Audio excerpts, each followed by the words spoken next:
PR's Top Pros Talk, Leading with Your Values, featuring Monique Kelley, Associate Professor of Strategic Communication and PRSSA Faculty Advisor at Boston University's College of Communication, CEO and founder of Monique Kelley Consulting, LLC, and founding member of Chief in Boston.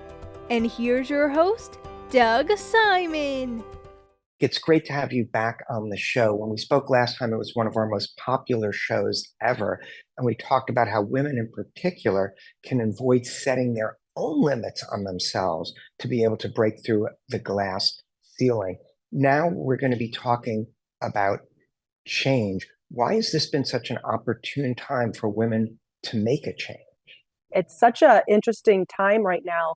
Hopefully, coming out of COVID, after I think we've lost track of how many years, just seeing the tremendous opportunity in communications in particular, everywhere from employee engagement to DE&I and culture. And to your question around women, I was reading a Forbes article.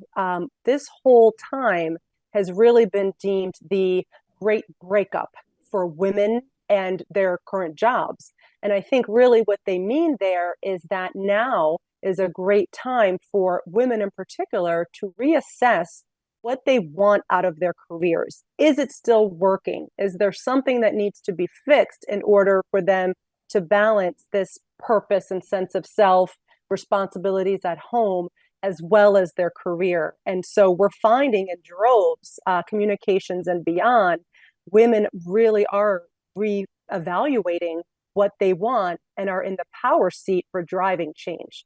And you've really embodied that yourself. And it's not from a place of dissatisfaction. It's more about the opportunity to change. Previously, you were an executive at a top pharmaceutical company. Now you're moving to become a professor at Boston University while also starting your own successful consultancy.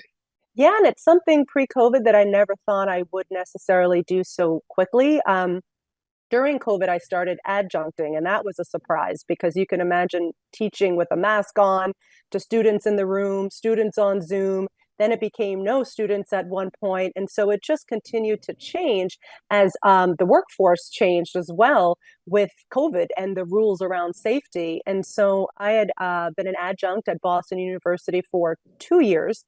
And then when the opportunity came up to go full time, it was at a place where I was at a ceiling in my career, frankly, at Takeda, where I felt, there wasn't at this point a real career growth or clear path for what I did. I was already leading neuroscience communications, commercial operations communications, working closely with our COO. And whereas I thought it was a rewarding career, the opportunity really just came up for me to do something where I felt the environment was a little more inclusive and also more equitable for what I really wanted to give back to the industry and society. And so I'm incredibly grateful to be able to be a full-time professor, teaching media strategies, corporate communication, which certainly is near and dear to my heart. And it was interesting, the dean, she came from Scientific American, so she also doesn't have an academia background. And as we were speaking, and I said, okay, full-time, so that's 40 hours a week, 50 hours. I mean, if it goes by, PR, right, it's 80 hours a week sometimes. And so she said, no. Full-time professor, at least at Boston University, is you're teaching 3 courses, you're volunteering. So I'm also the faculty advisor for our Public Relations Student Society of America. And you're, mentoring students, you're advising students, but it's not a full-time job. In fact, a lot of professors also consult on the side. And so I really looked at this as an opportunity to be able to keep one foot in the industry and do what I love, which is consulting with life science and pharmaceutical companies on comms. So that's the impetus for creating my LLC and jumping right in and working with clients. That's great that you're in such a humane situation, but still it has to be a challenge navigating, both that workload and the work of your successful consultancy. And I know that the students will be reaching out to you because you're so available. It's taken How do you, 20 years and I still am trying to figure out how to say no. So in fact, I just had a student the other day say, I would love for you to recommend me for grad school, and the deadline's February 1st. And I think typically I would one have the time to be able to write these letters, but also I would just, if I'm someone, as you know, who loves to lead with adding value. And I feel if I can truly help somebody, then absolutely I'll be there, whether it's a student, a client, coworker, etc. But juggling two jobs, even though not both are full time, has really allowed me to focus so much on I need to prioritize for right. to make sure that I give the best to students, the best to my clients, but also the best from a personal standpoint as well, and find that time, to the point around the Forbes article and the Great Breakup, to really make sure that I am prioritizing self-care as well. So how do you manage to juggle self-care with, those two demanding jobs that are at least very brain taxing? Yeah, so I'm taking a page from both my agency and my corporate days, where I had a very, not by choice, but a very regimented schedule. And so it's very easy for me now to just let, whether that's the semester or my class schedule, dictate, the flow of the day, or my client calls or meetings and etc. But I find if I do that, then I'm certainly wasting a lot of time that I could spend, whether that's going for a run or reading a book. I absolutely love, I start every morning reading through a lot of different thought leadership articles on LinkedIn and other platforms.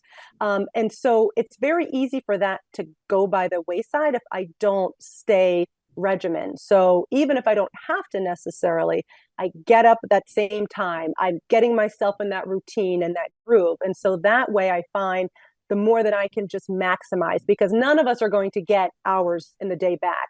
So it's about how do we make sure that we're spending that time wisely, not wishing for more time that we know we're not going to get. So how do we go about sort of creating that discipline and making it work, regardless of sort of our discipline tendency, if you will?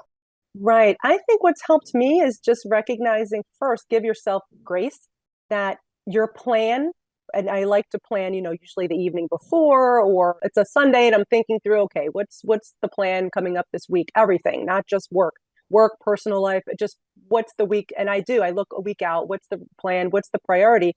And so much that I always have as an urgent priority sometimes changes, whether that's changing school. For the most part, academia is pretty set, but the client schedule, there could be a new Right. milestone or a need or something that comes up. And so I find the more that I'm able to have a plan, but be flexible when those surprises or unforeseen things come up, that just helps me to be able to navigate it a little bit better and recognize that not everything has to be urgently done at that moment. So I think in the past, where I was someone who very much prioritized just action and getting things done, I'm finding now in the two careers that I'm juggling, and also wanting to make sure I've got a personal life, to just slow down a little bit and really be intentional about what I'm doing. And so focusing on impact over the quantity of hours has really been helpful.